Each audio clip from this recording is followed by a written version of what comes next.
Hi, this is Kelsey at Mad Security. Thank you, everybody, for joining our town hall today.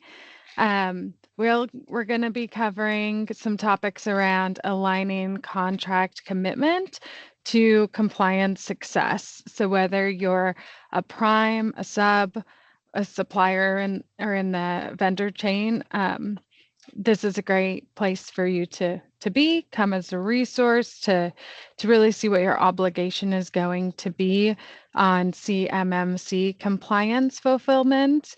We'll go through that with regard to understanding your contract commitment, self-attestation responsibilities, and assuring requirement alignment. So thank you again for everybody being here. If you have a question as we go, just go ahead and raise your hand or put it in the chat and be happy to address it. Oftentimes, this is what brings people to our town hall. Having a place where you can answer questions in real time has proven to be valuable for a lot of the people that we work with. This will help stay informed too, now that this is a ruling. CMMC is coming and everyone's getting prepared for it. It is useful to know exactly what your commitments are within your existing contracts and any ones you would like to bid on. At the end of today's town hall, there will be available resources. So everyone who has signed up will get access to those resources. And again, just reach out if you have any additional questions afterwards. We're happy to help with that. So a little bit about Mad Security. We like to do these town halls because we know there's a demand, a need for information about security and compliance in the industry, particularly the DIB. So we serve 80% clients. 80% of our clients we serve are contracted to the Department of Defense. So whether that's as a prime or a sub, or they're somewhere in the flow down, CUI is a concern for them. We do have many clients, though, who just want to ensure that they have the proper security systems in place to keep their company from being, attacked, and ensuring that they are secure in their cybersecurity. So we are here for that. As far as our leadership team goes, we have a really extensive experienced team. Jeremy Conway, he helped build the NASA cybersecurity operations, and Cliff Neve was a part of the executive team for running White House cybersecurity. These people know what they're doing. They've built the team based off of that level of expertise. We've been around for 15 years. Certainly not your fly-by-night, which we see happening on occasion these days with the demand for support around CMMC compliance. So please bring your questions to us. We have CRCs on staff who are very experienced to handle those questions. Agenda today is going to be aligning your contract commitment with your compliance success. So understanding your contract commitment, the self-attestation responsibilities, and assuring requirement alignment. So let's dig in. First, we'll be understanding your contract commitment. This may be, just an overview, but it's good to be aware of what exists in your contracts and what it means. As a prime, it really is like you are the initial direct contract to the Department of Defense, and you bear the primary responsibility for ensuring that compliance for CMMC requirements is met. Other things to consider with regard to that is what your flow down requirements look like. Who are you doing sub work with? Who are within your supply chain? What vendors are you working with? Another thing to consider is your contractual obligation to the CMMC certification as a condition to maintain eligibility on your contract. So I always suggest taking a look at what you have coming up on renewal. With it being a new year, I'm sure a lot of you folks have business plans for contracts you may like to acquire in the year.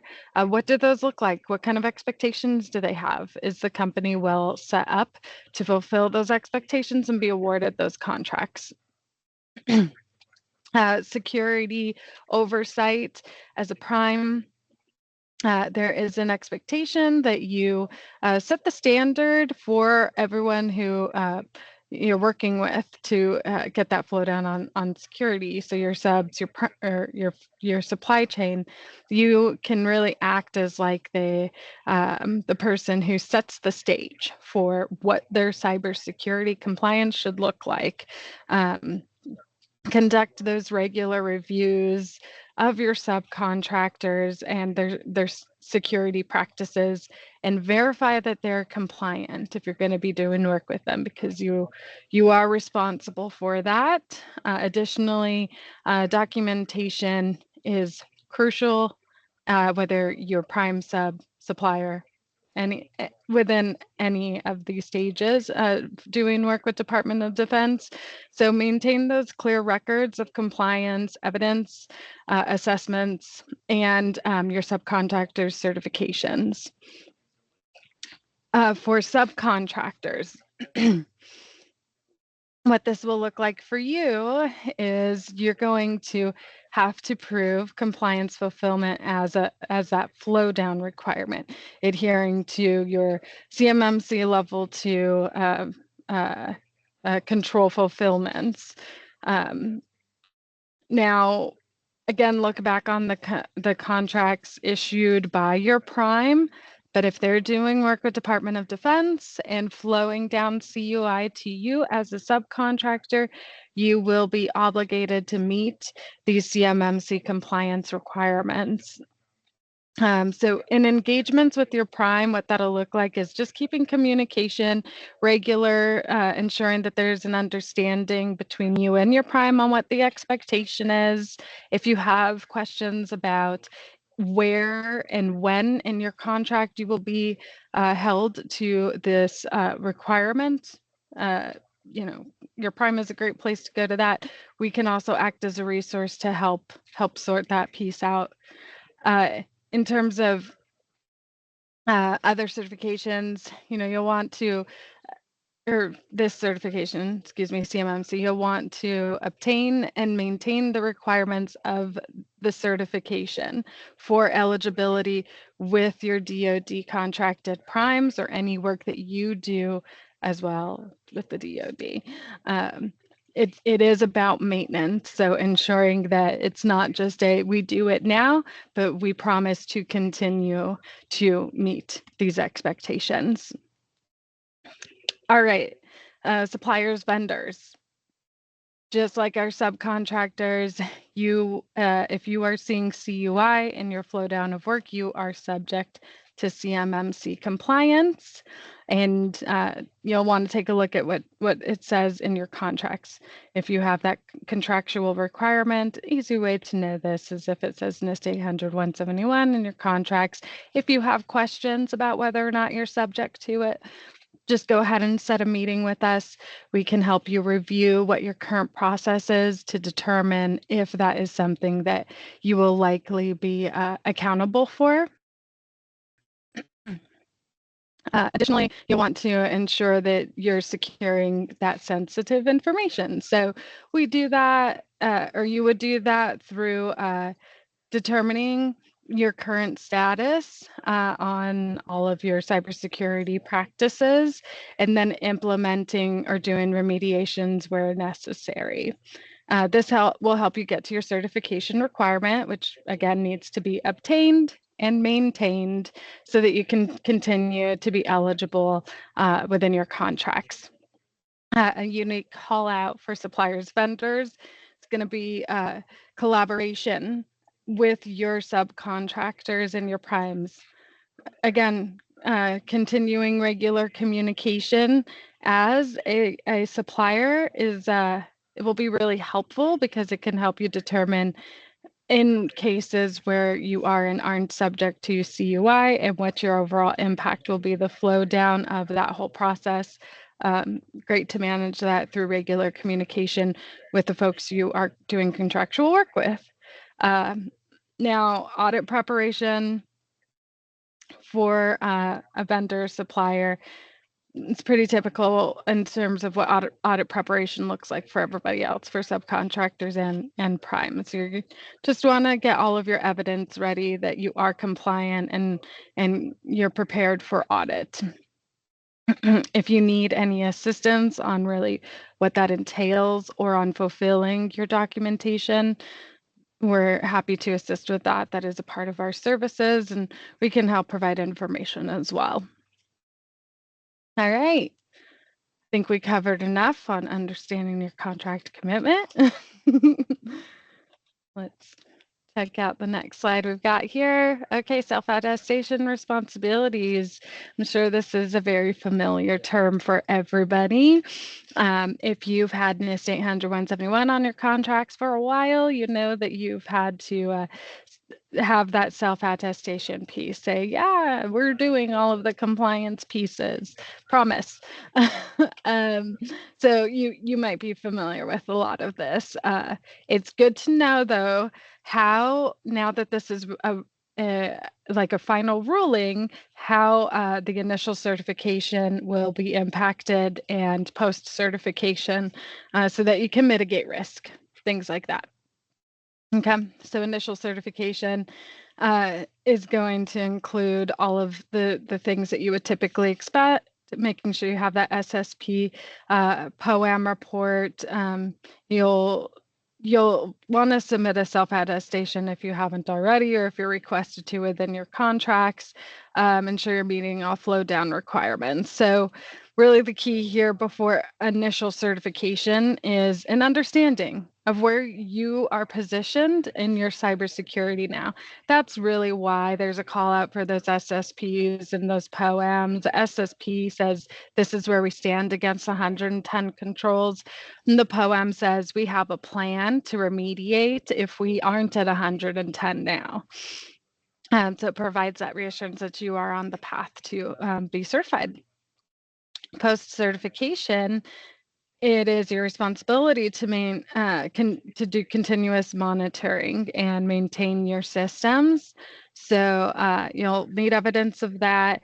What that looks like is just keeping your documentation up to date, doing an annual self-attestation submission.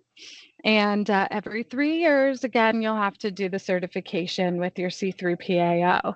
If you would like support on your team to ensure that documentation is being updated in a timely fashion, and someone to submit your self-attestations and mitigate the responsibility off of the signer that the company would need, typically a C-suite person, to say, yes, we are fulfilling this. If you're looking to get assistance through that, we have the virtual compliance manager who handles all of those pieces. The perk there is that say your prime or the Department of Defense wants to ensure that you are meeting all contractual obligations, they'll come to the VCM, or if you don't have that service, the signer off on the self-attestation, say, give us all of your evidence, prove that nothing has changed in your environment and you still meet these expectations. If anything is found to be incorrect, that's when you're talking about fines. If you have someone maintaining that system for you, it's a mitigation risk. We'll take on the responsibility of meeting those requirements with regard to your MSSP services that are provided, and updating your documentation. And I should specify, if you are looking to get MSSP services provided through us, we have that option available.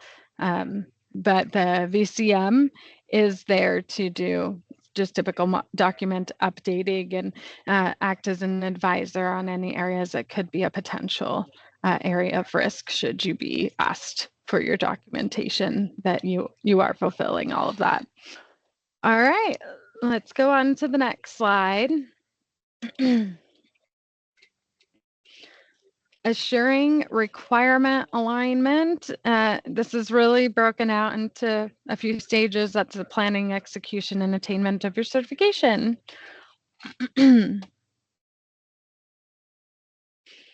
Okay, so planning is going to be about that identifying current security posture, developing a plan of action and milestones, establishing your policies and procedures.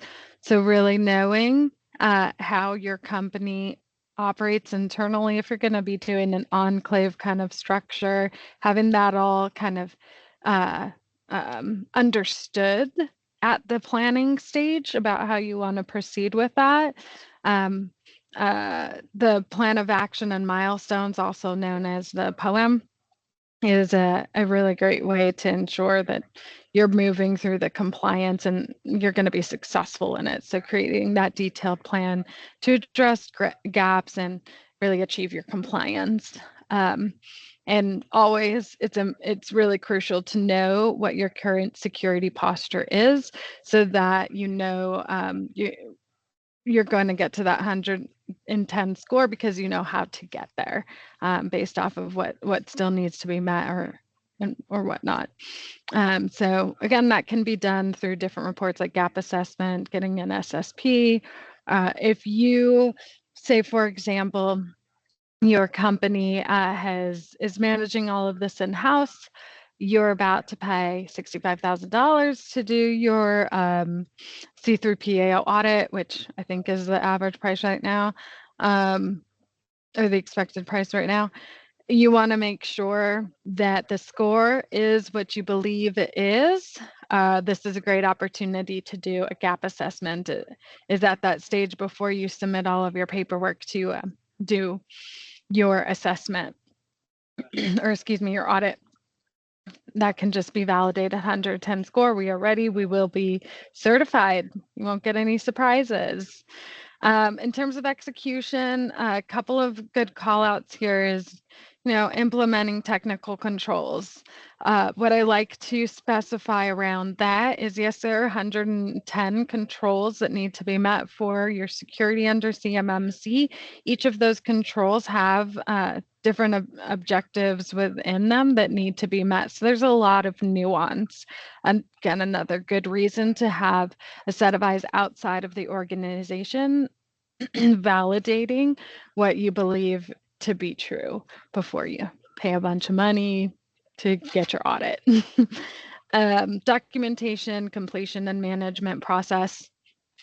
Just making sure all those documents are updated. If you have any changes to the structure of your security, or you're doing any updates, maybe you decide to outsource your SOC or something, ensuring that documentation is updated when you do so. The VCM certainly can help with that if you'd like to outsource that and get a VCM support through someone like us, Mad Security, who offers it.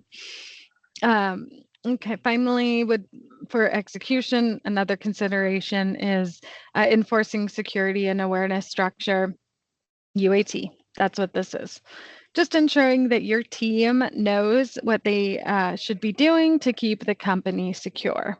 UAT, user awareness training, things like know before, systems that are smart enough to be able to continue education where necessary, to make sure that your team is doing their part to keep the company safe and secure. When it comes to attainment, pretty straightforward there. Attainment is going to be monitoring your compliance, maintaining records, and preparing for your certification.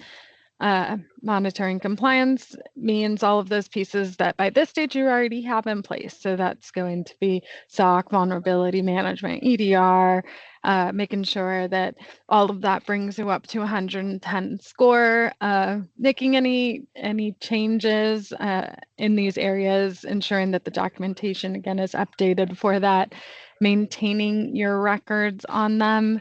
So updating your SSP and your POAMs to reflect those changes, because those can be asked for when you're doing any new bidding or renewals. And then storing audit logs, training records, and evidence of your compliance for future assessments. Finally, just preparing for CMMC certification looks like recommended conducting that mock assessment to ensure readiness before you go to a formal audit, and then ensuring all technical and procedural controls are fully implemented and documented. Then you're going to engage with that C3PAO to get on the schedule for certification and assessment. Timeline for that can really vary in terms of when they're able to run your assessment. However, once you are on the schedule, what it typically looks like is a week process to do the assessment. Now that can change if any surprises come up and there isn't a 110 score. That can really turn into a much longer period of time where you'll have to resubmit for audit and could add some cost there. However, if you are fully prepared with that C3PAO, you get a 110 score. About a month afterwards is when you'll receive your certification. That's the estimated time frame to see that. So I hope all of this is helpful in really breaking down what it means to be CMMC compliant. When you see that in your contracts, you see NIST 800-171 or anything along those lines where there are potential questions on this. We are always here and available to answer questions. For now, we'll give you some giveaways. Here are some of them. That's going to be available after our town hall. And if you're looking for more resources, please reach out to our team. Here's my contact information. We're always available and happy to answer questions, whether that's with me, with my technical team. I like to say, think of me as your real life ChatGPT, because our staff here is experienced. We've done all this before many times, so happy to help. And that concludes our town hall. Thanks so much for attending. I appreciate your time, and I hope you all enjoy the rest of your day.